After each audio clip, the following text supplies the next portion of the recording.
we talk about resources. What is resource? Resources are gift of nature used by human to fulfill their needs. They range from water, soil, plants and animals to metallic and non-metallic minerals and energy fuels. All are resources. Resource is something that can be used for various purpose. हम लोग किसी भी purpose हम लोग किसी भी अपने needs को फुलफ़िल करने के लिए जिस थिंग्स का यूज़ करते हैं वो सारे रिसोर्स हैं. That all are resource. They range from water. Example of resources: water, soil, plants, animals, metallic minerals, non-metallic minerals, energy fuels, oil, coke, sunlight, wind, tides, all are resource. While some resources are renewable or other non-renewable, that means renewable resources which can be used one generation to other generation, use continuously.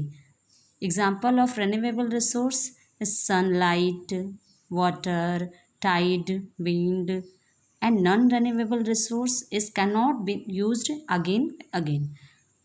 Example of non-renewable resource: coal, oil, natural gas are non-renewable. Non-renewable resource अगर एक time तक अगर ख़त्म हो जाती है तो इसे बनने में बहुत ज़्यादा टाइम लगता है, million years, 1000 years cross. Next, physical environment is disturbed by human interference as well as natural hazards that cause havoc. कहीं ना कहीं today physical environment human interference के साथ natural calamities, natural hazards, natural problems के साथ भी से भी डिस्टर्ब हो रही है और ये कहीं ना कहीं एक बहुत बड़ा विनाश का भी कारण है. Calamities like earthquake, tsunami, volcanic eruptions, landslides, floods, drought, risk and damage both life and property. जो नेचुरल कैलामिटीज़ है, भूकंप, अर्थक्वेक, सुनामी, ये सब इन सभी चीज़ों से क्या हो रहा है कि कहीं ना कहीं हमारा लाइफ के साथ हमारी प्रॉपर्टीज़ भी हार्म हो रही है, डैमेज हो रही है और ये एक बहुत बड़ा रिस्क भी है हमारे इन्वायरमेंट के लिए. Next paragraph is problems of environment. Human did not act in a responsible way while using its environment. Some of the factors responsible for environmental change are: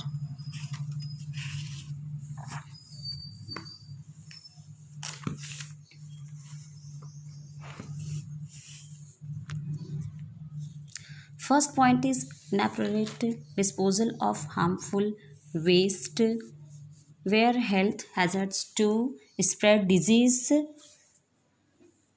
and destruction through pollution.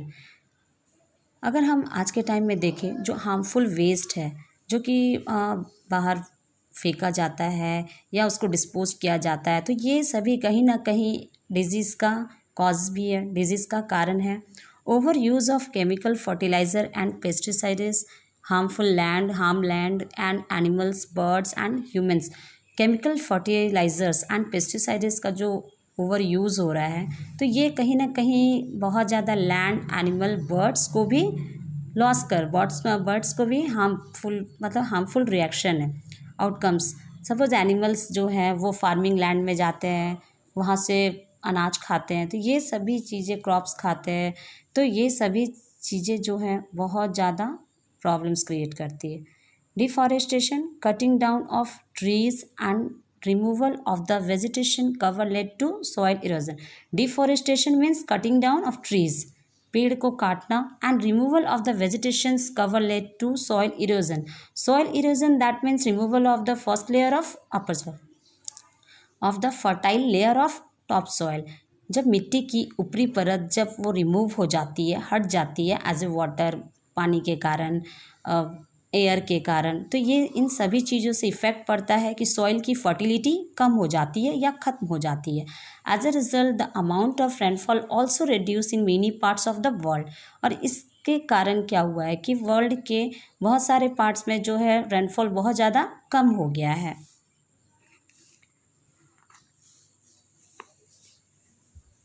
Several fertile areas were transformed into wasteland and desert. बहुत ज़्यादा जो fertile areas थे वो Westland and desserts में change हो गए हैं.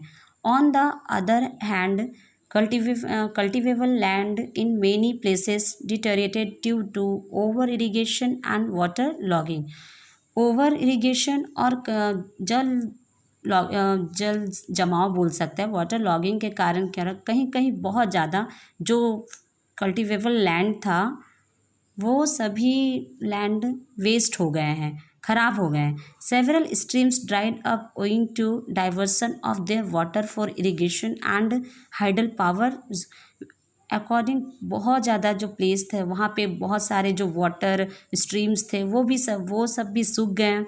Scientist estimate that half the pollution on earth has been caused by rapid industrialization in the 20th century. According to scientists, अर्थ पे आधा हाफ पॉल्यूशन जो है वो इंडस्ट्रीज़ के कारण ही बहुत ज़्यादा इंक्रीज़ हुआ है. Water gets polluted due to oil spills. कहीं ना कहीं वाटर पॉल्यूट हो रहे हैं, उसका रीज़न ऑयल स्पिल्स है. Industries burn a lot of fossil fuel which produce excess amount of carbon dioxide that disturb the balance of various component in the air. जो industries से जो बहुत ज़्यादा फॉसिल फ्यूल को बर्न किया जा रहा है, जलाया जा रहा है, उससे क्या हो रहा है कि कहीं ना कहीं एयर में कार्बन डाइऑक्साइड की क्वांटिटी जो है वो बहुत ज़्यादा बढ़ रही है. The increase in the amount of carbon dioxide in the air caused global warming. और ये कहीं ना कहीं ग्लोबल वार्मिंग का एक बहुत बड़ा रीज़न भी है. This rise in the global temperature result mainly from air pollution. और इससे एयर पॉल्यूशन से ही क्या हो रहा है कि हमारा ग्लोबल टेम्परेचर जो है वो बहुत ज़्यादा बढ़ते जा रहा है. Sustainable development a balance approach needs to adopted between natural and human environment to minimise environment related problems. हमारा अर्थ ये एक ऐसा प्लैनेट है जिसमें कि हम लोग लाइफ एग्जिस्ट कर सकते हैं, हम लोग इसमें जी सकते हैं. और कहीं ना कहीं इन्वायरमेंट पे हम लोग को ध्यान भी देना चाहिए. तो a balance approach needs to adopted between natural. Human और नेचुरल के बीच में एक इन्वायरमेंटल प्रॉब्लम्स को कम करने के लिए बैलेंस होना चाहिए. We need to follow guidelines for utilising nature's resource in a sensible manner. हम लोग को एक रेस्पॉन्सिबल मैनर्स के साथ में नेचर रिसोर्स को यूज़ करना चाहिए. Earth is the only planet known to support life and we need to live on it in sensible manners. Earth एक ऐसा प्लैनेट है जिसपे कि हम लोग हमारे लिए लाइफ सपोर्ट करता है, हम लोग यहाँ पे लाइफ एक्सिस्ट कर सकते हैं. और इसमें कहीं ना कहीं हमें सेंसिबल मैनर्स के साथ में हमें रहना चाहिए. Keeping in mind that our resource are limited. हमें अपने माइंड में ये चीज़ें रखनी चाहिए कि रिसोर्स लिमिटेड है.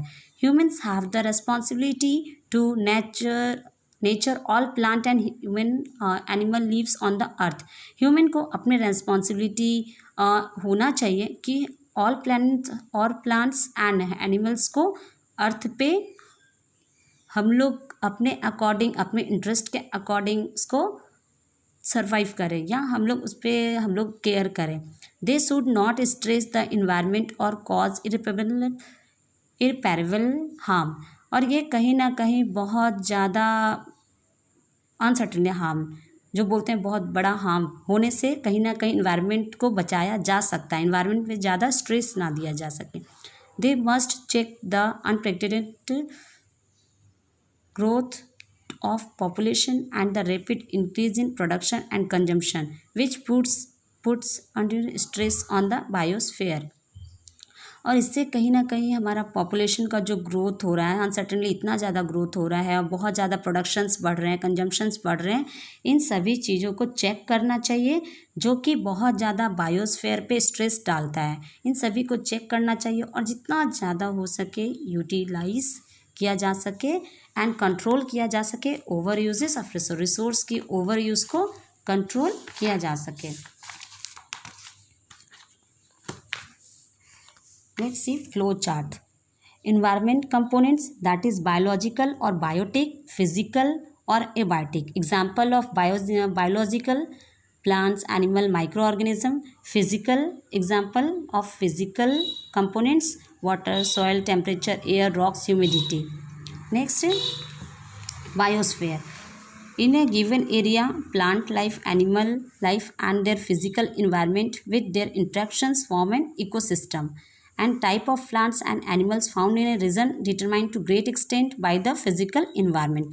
बायोस्फीयर में क्या है, जो ये तीनों बायोम्स, तीनों स्फेयर्स मिल करके बायोस्फीयर में ही इंट्रैक्ट करते हैं.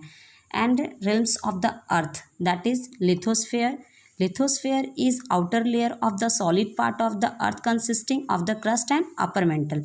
लिथोस्फेयर अर्थ क्रस्ट का फर्स्ट लेयर है जिसमें कि लाइफ एग्जिस्ट, जिसमें कि हम लोग लाइफ एग्जिस्ट करते हैं, हम लोग रहते हैं, और साथ में ये सॉलिड पार्ट है. Atmosphere layer of gases surrounding the earth. Atmosphere क्या है, that is related to air. इसमें डिफरेंट मिक्सचर ऑफ गैसेस पाए जाते हैं, बहुत सारे गैस पाए जाते हैं. Hydrosphere part of the earth composed of water. Hydrosphere क्या है, that is related to water. Next, causes of environmental pollution. Rapid industrialisation, oil spills, over use of chemical fertilisers and pesticides, incorrect disposal of harmful industrial waste, cutting down of trees, removal of vegetation, burning of fossil fuel, natural hazards such as volcanic eruption. All are causes of environmental pollution. Thank you.